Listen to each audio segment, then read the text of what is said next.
आप करेले का जूस लो तो आपकी डायबिटीज जड़ से ख़त्म हो जाएगी। कई दफ़ा आपने ये भी सुना होगा, अगर आप रोज़ सुबह करेले का जूस पियो तो आपकी हज़ारों बीमारियां ख़त्म हो जाएगी। क्या ऐसा सचमुच हो जाएगा?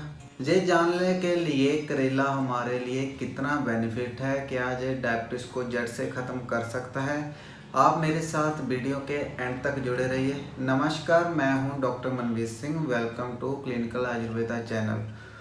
जैसे मैंने पिछले वीडियो में आपको बताया था, अगर आपको कोई भी कहता है कि आप अपने डाइट में ये ऐड करो ये ऐड करो, तो मैंने आपको 3 बातें बताई थी।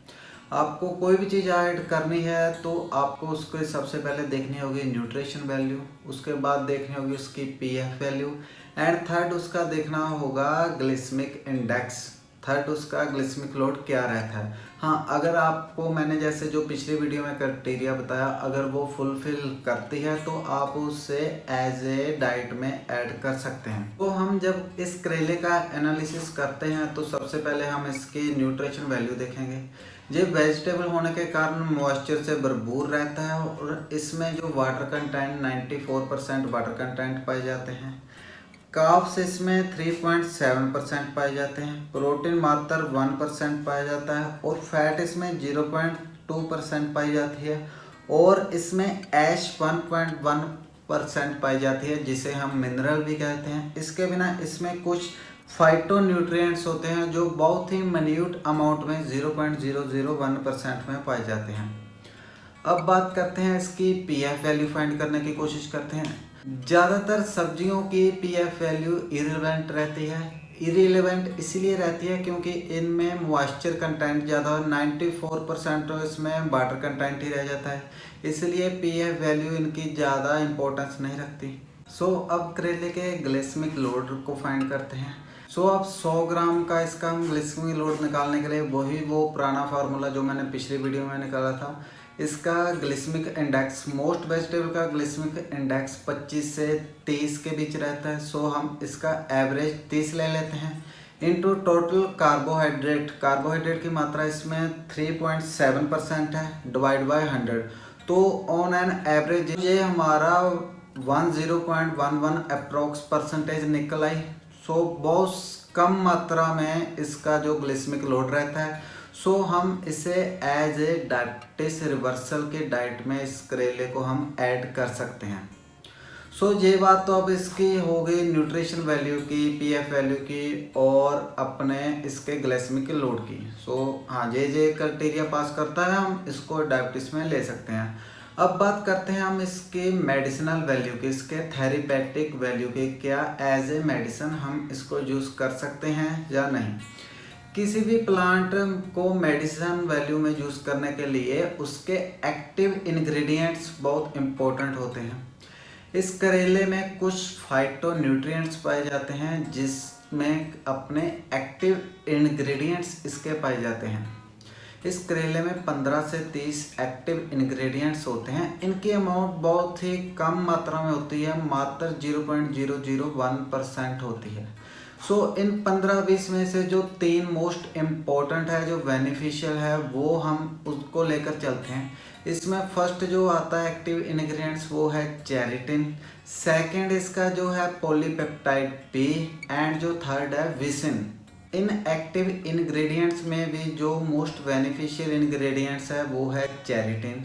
ये चेरिटिन हमारी बॉडी में काम कैसे करता है, जैसे हमारे शरीर में सल्फोनाइल यूरिया ग्रुप की मेडिसिन काम करती है, जैसे टेलबुटामाइड, ग्लिविनक्लोमाइड, ग्लिमिपराइड, ये ड्रग जैसे शरीर में काम करती हैं, उसी तरह से ही हमारे करेले का चेरिटिन अपने शरीर में काम करता है। ये जो ड्रग है हमारे पैनक्रिया में जाकर इंसुलिन की जो सक्रीशन है उसे बढ़ा देती है, जिसके कारण हमारा जो ब्लड शुगर लेवल है डिक्रीज हो जाता है। इसी तरह ही चेरिटिन हमारे पैनक्रिया में जाकर उसे पैनक्रिया से अधिक रिलीज कराता है, जिसके कारण हमारा ब्लड शुगर लेवल इससे डिक्रीज हो सकता है। इस तरह से मान लिया जाता है कि ये हमारे ब्लड शुगर लेवल को डिक्रीज करने में हेल्प कर सकता है। अब बात करते हैं ये चेरिटिन निकालते कैसे हैं। ये मात्र बहुत ही मिन्यूट अमाउंट में होता है, मात्र 0.001% में होता है। ऐसा तो नहीं कि हमने एक करेला खाया और हमें ये सारा का सारा एक्टिव इंग्रेडिएंट ही मिल गया। इस चेरेटिन को निकालने के लिए पहले तो करेले का पूरा पौधा ही ले लेते हैं। उसके लीव्स में भी होता है, जो स्टेम में होता है, अकेला ऐसे नहीं भी इकल्ले उसके फ्रूट में ही होता है।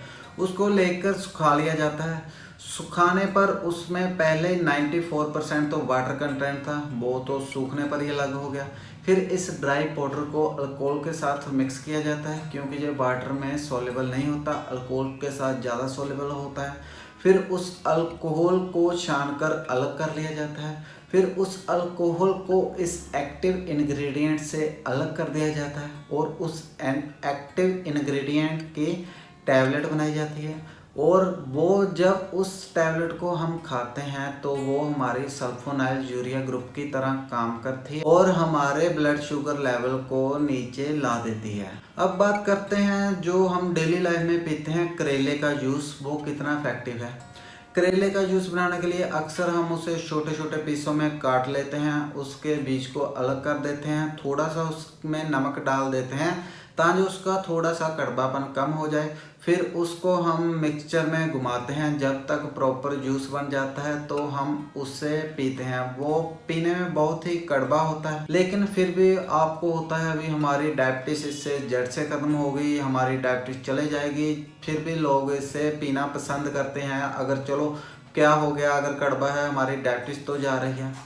तो बात करते हैं अब उस एक गिलास जूस में आपका कितना ये एक्टिव इंग्रेडिएंट आ पाया। वो उस छोटे से करेले के पीस में, मान लीजिए आप जूस बनाएंगे, एक करेले का बना लेंगे, 2 का बना लेंगे, 3 करेलों का जूस बना लेंगे। उस जूस में चेरेटिन बहुत कम मात्रा में आता है, जो कि आपके ब्लड शुगर लेवल को कम नहीं कर सकता। एक तो वो वाटर में सोलेबल नहीं होता। आपने जूस में जो पानी डालकर बनाया तो वो पहले उतना जितना अल्कोहल में सोलेबल होगा उतना वो वाटर में सोलेबल नहीं होगा। वो उतना वाटर में नहीं आ पाएगा। इसको मैं आपको एग्जाम्पल के थ्रू समझाता हूँ। मान लीजिए किसी को बुखार है, बुखार के लिए हम पैरासीटामोल एडवाइस करते हैं। वो डॉक्टर ने 500 मिलीग्राम पैरासीटामोल एडवाइस की सुबह शाम लेनी है। 500 mg सुबह लेनी, 500 mg शाम को लेनी है। इंस्टेड ऑफ दैट 500 mg अगर आपको मैं बोलूँ कि आप 5 mg डोज लो, 5 mg सुबह लो, 5 mg शाम को लो, तो आपका क्या फीवर वो जाएगा? नहीं जाएगा। इसी तरह से जो हमारा एक्टिव इंग्रेडिएंट है, जो पहले से ही इतनी मुश्किल से निकाला जाता है, वो उस फ्रूट में बहुत ही कम डोज में आएगा। वो इतनी डोज में नहीं आएगा कि वो जो आपके शुगर में बहुत ही ज़्यादा आपको बेनिफिट दे सके, इसलिए वो आपके शुगर लेवल को बहुत नीचे नहीं ला सकता। तो ये तो हो गया जूस की बात कि जूस हमारे शरीर में कितना फ़ायदा करता है या नहीं। अब बात करते हैं जो मार्केट में करेला पाउडर कैप्सूल आते हैं। करेले के सारे पौधे के पार्ट जहाँ फिर करेले को सुखाकर, जहाँ उसके साथ में लीव्स को सुखाकर छोटे छोटे कैप्सूल में भर देते हैं। एक कैप्सूल में थोड़ा सा पाउडर आता है, बहुत ज़्यादा सफिशिएंट डोज नहीं आती। वो पहले से ही डोज थोड़ी है, उस थोड़ी डोज में एक्टिव इंग्रेडिएंट कितना कम होगा, वो इतना कम एक्टिव इंग्रेडिएंट कितना आपकी बॉडी में ब्लड शुगर लेवल डाउन कर देगा। मेरे हिसाब से वो करेला के पाउडर के कैप्सूल भी ज़्यादा बेनिफिट नहीं दे सकते। अगर आपको करेले से बनी टैबलेट का बेनिफिट लेना है तो वही टैबलेट आप यूज़ करें जो एक्सट्रैक्ट बेस्ड है, डायरेक्ट उसका एक्सट्रैक्ट निकाला गया है, तो ही वो अपनी मेडिसिन आपके हाई ब्लड शुगर को कम कर पाएगी। अब बात करते हैं क्या हमें इन सब की ज़रूरत है। हमें करेले के जूस पीने की ज़रूरत है? क्या हमें करेले की टैबलेट लेने की ज़रूरत है? क्या हमें इसके पाउडर के कैप्सूल लेने की ज़रूरत है? पिछले 100 सालों से हम देखते आ रहे हैं कि डायबिटीज़ का ये बताया जाता था कि डायबिटीज़ इंसुलिन की कमी के वजह से होती है। जैसे मैंने पिछली वीडियो में बताया, सन 1990 में डॉक्टर जेरार्ड रिवन ने इंसुलिन रेजिस्टेंस को हमें बताया। उसके बाद पता चला कि मात्र 80% लोगों में इंसुलिन की कोई कमी ही नहीं है। इंसुलिन की जब हमारी बॉडी में कमी ही नहीं है तो हमें और इंसुलिन क्यों लेना। अगर इन सब से डायबिटीज ठीक होती तो आज तक ये करेला हो गया, जहाँ सल्फोनाइल यूरिया की गोली होगी जे अब तक डायबिटीज को जड़ से खत्म कर चुकी होती। लोगों को अब तक वो ठीक हो चुके होते, अब तक वो कोई टैबलेट नहीं खाते। लेकिन आपने देखा होगा कि जो डायबिटीज की गोली ले रहा है वो ले जा रहा है, वो ले जा रहा है, उससे डायबिटीज ठीक नहीं होती। वो उसका कारण क्या है? वही जो मैंने पिछले वीडियो में बताया था, इंसुलिन रेजिस्टेंस। हमारी बॉडी में इंसुलिन की कमी नहीं है, वो मात्र 10 से 15% लोगों में होती है। सो हमारी बॉडी में इंसुलिन की कमी नहीं है, इंसुलिन ऑलरेडी है। हम मेडिसिन लेके हम बाहर से फिर उस चीज़ को मंगा रहे हैं जिसकी ज़रूरत ही नहीं, ऑलरेडी हमारी बॉडी के पास बहुत पड़ा है, तो हमें इसकी लेने की क्या ज़रूरत है। डायबिटीज़ को ठीक करने के लिए हमें इंसुलिन रेजिस्टेंस कम करना होगा, हमें अपनी डाइट को सुधारना होगा, हमें अपनी डाइट का ग्लिसेमिक लोड को कम करना होगा, तो ही हमारी डायबिटीज़ रिवर्स हो सकती है। हमारी बॉडी में ज़्यादा इंसुलिन होने की वजह इसके कारण ही इंसुलिन रेजिस्टेंस बढ़ता है। इंसुलिन रेजिस्टेंस बढ़ने के कारण ही हमारा शुगर लेवल बढ़ता है, जिसे हम हाइपरग्लिसेमिया या फिर डायबिटीज कह देते हैं। सो इसको कम करने के लिए वही जो मैंने 2 स्टेप बताए थे, डिसिप्लिन और नॉलेज होना बहुत ज़रूरी है। आपको अपनी खाने पीने की चीज़ों का ध्यान रखना होगा, आपकी डाइट में कार्बोहाइड्रेट कम लेने होंगे, उसमें ग्लिसेमिक लोड घटाना होगा। आपका ग्लिसेमिक लोड कम होगा तो आपका इंसुलिन रेजिस्टेंस धीरे धीरे कम होगा। जो भी शुगर सेलों के पास एक्स्ट्रा पड़ी है वो उसे धीरे धीरे यूज़ करेंगे और धीरे धीरे आपका ब्लड शुगर लेवल नॉर्मल आना स्टार्ट हो जाएगा। इसीलिए डायबिटीज़ का कारण समझे और उसके कारण को ट्रीट करे। इधर उधर ना भागे कि मैं वो भी ट्राई कर लूँ, वो भी ट्राई कर लूँ। ऐसा करने से कुछ नहीं होने वाला।